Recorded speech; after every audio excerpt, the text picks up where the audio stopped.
Yoga is not about connection, it's about balance. It's a balance between inhale and exhale, movement versus stillness, spending time with other people versus spending time with yourself, religion versus science, and all of these things are what yoga is all about. In the movie Fiddler on the Roof, Tivia was caught up in tradition. And in the movie they describe the metaphor of what Tivia was caught up into as a fiddler on a roof. Now both playing the violin and balancing on a steep roof is very challenging. And one sudden move to one direction or the other, and suddenly you'll find yourself on the ground with broken bones. And this is the metaphor of the story. So what Tivia was struggling with was the traditions that he had been taught to with his family and his community as he was growing up. But all of the neighbors around him were changing with the modern times of Russia. And his conclusion of all of this was that it took balance. And this is what yoga is all about. Now, a lot of times people have a hard time understanding what religion and science is all about. Religion, on one hand, is these traditional values that we hold.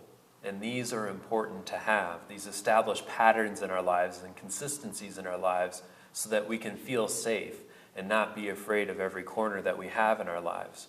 We want to be able to know that we have a roof over our head when we sleep at night. We want to be able to know that we have food in our mouths whenever we eat, or whenever we need to eat. And we also need to have friends in our lives that are consistent in our lives.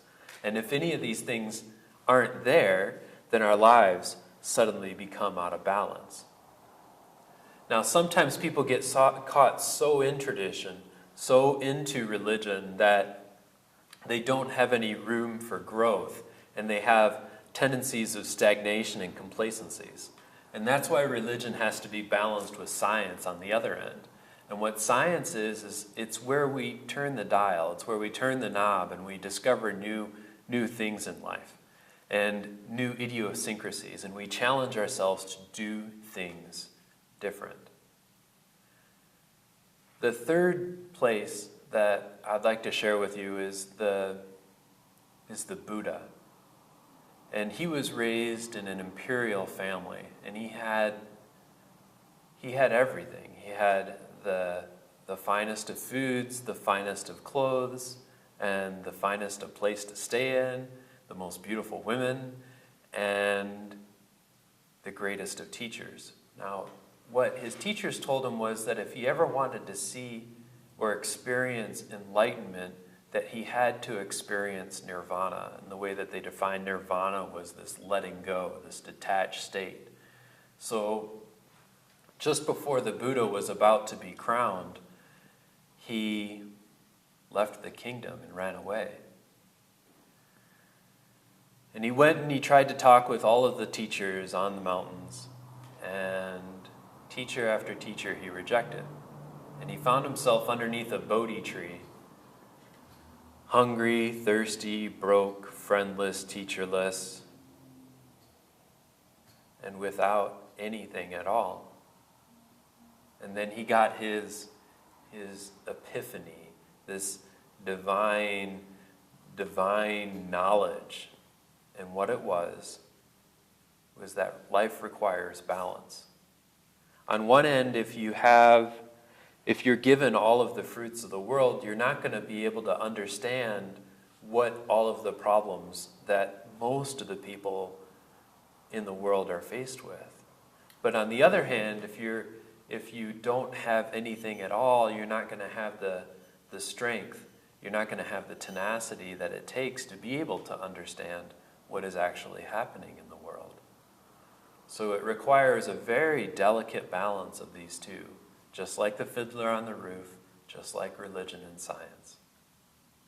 Now with yoga, what we're trying to do is balance all aspects of our lives. Balancing breathing with suspending our breath.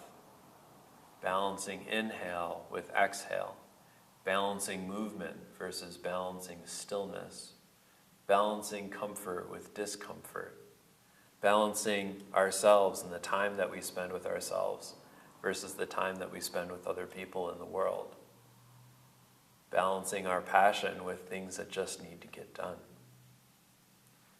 Now, what Kaivala Yoga does is we step it up a little bit more. And we find that in Kaivala Yoga, whatever you want in life, all you have to do is give it away. And that is the balance that we're trying to receive here. We find that all of these gifts that we get in the world, the more that we share them with others, the more that they come into our own lives. You are great and wonderful. Thank you so much for joining us. Kaivala.